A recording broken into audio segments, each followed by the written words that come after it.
You're watching Tag TV.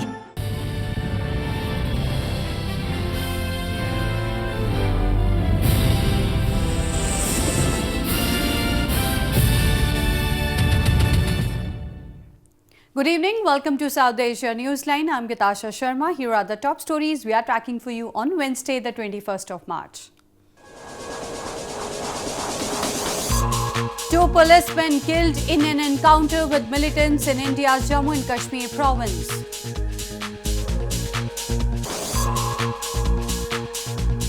At least 29 killed in deadly bombing in Afghan capital Kabul.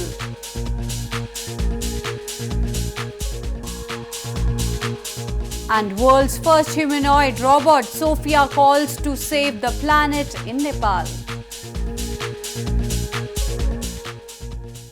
And now for all the details. Two police personnel were killed in gunfight with militants in Kupwara district of India's northern Jammu and Kashmir province on Wednesday. The encounter was still underway till the last reports came in. Earlier, the security forces had gunned down 4 militants in an encounter in the same area on Tuesday. 4 terrorists were killed in an encounter that broke out in Kupwara district of India's northern Jammu and Kashmir province on Tuesday. The encounter ensued after the militants fired upon a joint team of the Indian Army and Special Operations Group in Halmatpora area of Kupwara district. A cordon and search operation was still underway in the area on Wednesday till last reports came in over information of presence of more militants. The identity and group affiliation of the slain terrorists were not immediately known. India blames Pakistan of regularly training and assisting armed militants to infiltrate the Indian borders and spread unrest in the Kashmir Valley. Pakistan denies the allegations. In news from Pakistan, the United States on Wednesday said Pakistan needs to do a lot more with regard to wiping out terrorism from South Asia. The remarks come amid worsening ties between the two nations after Washington earlier this year announced suspension of all security aid to Islamabad over its failure to tackle militancy. Hi, everybody. The United States emphasized on Wednesday that while Pakistan is headed in the right direction, a lot more needs to be done with regard to wiping out terrorism from South Asia. While addressing a weekly press briefing, spokesperson for the US State Department said that Pakistan has to do more to address the continued presence of terrorism in Pakistan. She said Washington looks forward to Islamabad's assistance in Afghan peace talks and a greater role in stabilizing the South Asian region. We've certainly seen Pakistan take some positive steps in the right direction, but a lot more needs to be done in terms of Pakistan cracking down not just on the Taliban, but the Haqqani network and other terror networks as well. The United States and Afghanistan have long blamed Pakistan for harboring militants and militant groups on its territory. Early in January, Washington announced suspension of all security aid to Islamabad for failing to tackle militancy in the region. Pakistan maintains it has done a lot and is being used as a scapegoat by US for its failures in Afghanistan. Moving on, a former European parliamentarian recently lambasted at Pakistan for sheltering terror groups on its territory.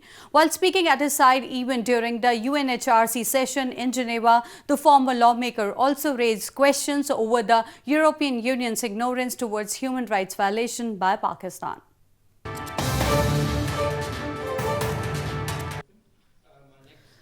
A former member of the European Parliament, Paolo Casacche, recently lambasted at Pakistan for sheltering terror groups.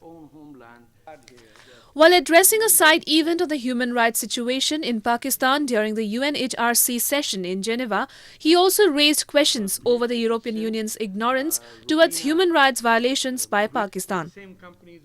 He blamed Pakistani establishment is also ignoring minority rights and is involved in terror funding activities. There is an article that clearly states that for being eligible for any trade preference, a country must apply United Nations conventions, and it is very clearly the case that Pakistan is not doing. Human rights defenders have long raised concerns over the persecution of different ethnicities and minorities in the pretext of combating terrorism by Pakistani forces. Activists blame Pakistani security agencies are operating with impunity in Sindh and Balochistan. In news from Afghanistan, at least 29 persons were killed and several wounded after a suicide bomber blew himself up near a Shiite shrine in Afghan capital Kabul on Wednesday. The explosion was the latest in a wave of violence in the country that has killed and wounded hundreds of civilians this year. A suicide bomber blew himself up near a Shiite shrine in Kabul on Wednesday, killing more than 25 persons and wounding several as the Afghan capital celebrated the Nowruz holiday, marking the start of the Persian New Year. An Interior Ministry spokesman said the bomber blew himself up near the Karte Sakhi shrine, a target of the previous militant attacks. The blast was the latest in a series to have hit Shiite targets in Kabul and came as people were walking away from the shrine near the city's main university. متى بسیار بلند بود این صدایش همیشه کل مردم گریز کرد و گریز شد. Wednesday's blast underlined the threat to the city from militant attacks despite government promises to tighten security in the wake of an attack in January that killed around 100 people. More on news from Afghanistan. A recent report by the Afghan government has stated that movements by militants were high and Taliban carried out more than 1,000 attacks during the past year. Officials said at least 11 districts bounced from being under government control during this period.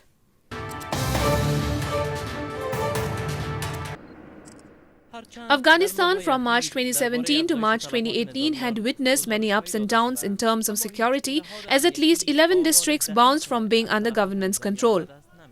According to a recent report by the Afghan Defense Ministry, movements by anti-government militants were high and Taliban carried out more than 1,000 attacks during this period. Security and defense agencies now aim to further focus on offensive operations to retake areas captured by the terror group Taliban in the country. کل باید خانه نباشیم درباره وضع امنیتی کشور و امیدوار هستیم که انشالله در سالی که در پیش رو داریم وضعیت بهتر باشد. Afghanistan had observed an increase in civilian casualties during this past year, but no security agency has given exact figures to this effect.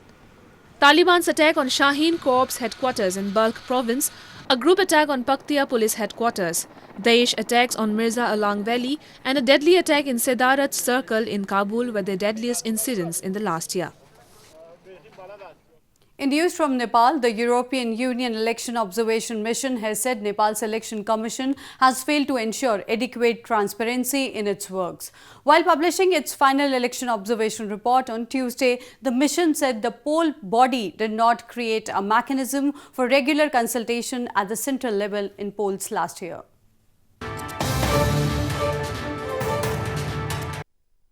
The European Union Election Observation Mission, or EU-EOM, has said Nepal's Election Commission, or EC, has failed to ensure adequate transparency in its works. In its final election observation report unveiled on Tuesday, the EU mission said the EC did not create a mechanism for regular consultations with political parties, civil society and observers at the central level during polls last year. The EU mission also observed that the poll body failed to publish critical information on polling center turnout and invalid votes. The EU-EOM in Nepal was officially launched across the Himalayan nation last year to observe electoral preparations and campaign in the country. The mission included a core team of Kathmandu-based 10 election analysts and 38 long-term observers deployed across Nepal. More on news from Nepal. World's first humanoid robot SOPHIA on Wednesday appealed to save the planet while addressing a conference in Nepal's capital Kathmandu. The event was organized by the United Nations Development Programme. SOPHIA, the first humanoid citizen of the world, appealed to save the planet from ongoing depletion and scars in Nepal's capital Kathmandu city on Wednesday.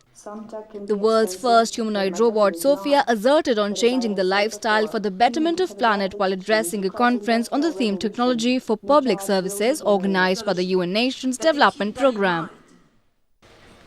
Technology and artificial intelligence can help us take big leaps in ending poverty, hunger, ensuring better health, fighting corruption, and ensuring gender equality. Machines and robots are here to make your life easier. With the help of the internet, we can connect remote parts of this country to the rest of the world and deliver quality education and other services. The event was followed by presentations from selected experts and innovators in the areas of inclusive economic growth, democratic governance and resilience. SOPHIA, who is now a citizen of Saudi Arabia, is the most advanced robot with artificial intelligence developed by a Hong Kong-based company, CONCERN Robotics. 3 students in India's Western Gujarat province have invented a speaking glove for the hearing and speech impaired. The aim is to bridge the gap between people with the hearing and speech impairment and rest of the world by giving them a convenient platform for communication.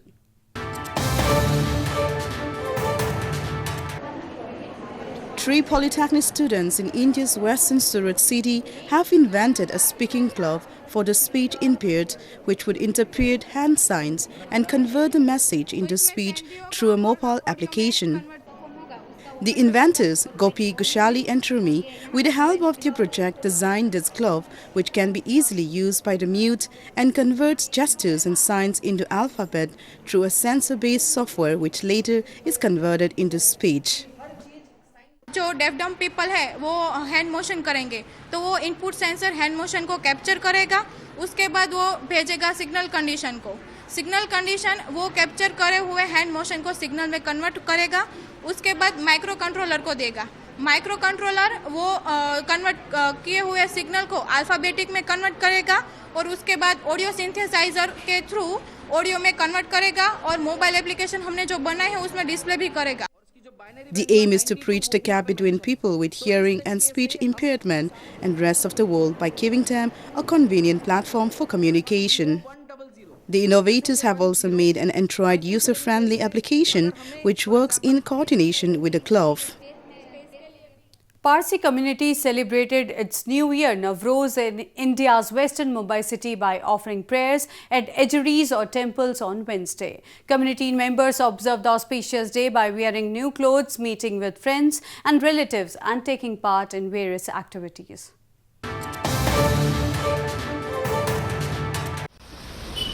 India's Parsi community celebrated its New Year Navroz by offering prayers at ejeries or fire temples on Wednesday. Navroz, also known as Jamshed Navroz, is an ancient festival marking the start of the Iranian solar year and the coming of spring. Community members observed the auspicious day by visiting the fire temple, wearing new clothes, meeting with friends and relatives and taking part in various activities. जो हम लोग बोलते हैं happy Navroz, Jamshedji happy Jamshedji Navroz, और हम लोग मनाते हैं सब घर में खा पी के सब साथ में बैठ के, और शाम को कभी शो में जाते हैं कि वो नाटक रहता है कि कुछ शो रहता है तो वहाँ पे भी जाते हैं सब साथ में, तो एक साथ में गैदरिंग रहता है, सभी लोग मिलते हैं. To mark the celebrations, usually houses are cleaned and colorful patterns are drawn with powdered colors at the doorstep. Traditional sumptuous food is prepared in every household as it is a significant part of the celebrations. There are around 69,000 Parsis in India who are mainly based in the western provinces of Maharashtra and Gujarat. Well, that's the way it was in South Asia this evening. Before we conclude, the top stories once again. 2 policemen killed in an encounter with militants in India's Jammu and Kashmir province.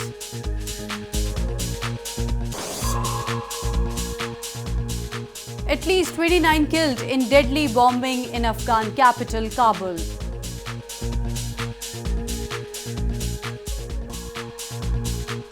And world's first humanoid robot SOPHIA calls to save the planet in Nepal. Now our viewers can watch the show on SouthAsiaNewsline.com. You can also visit us on Facebook.com/SAsiaNewsline and follow us on Twitter @SAsiaNewsline.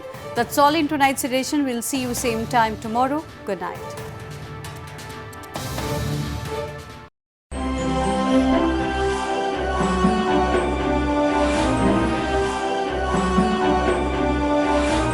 You're watching TAG TV.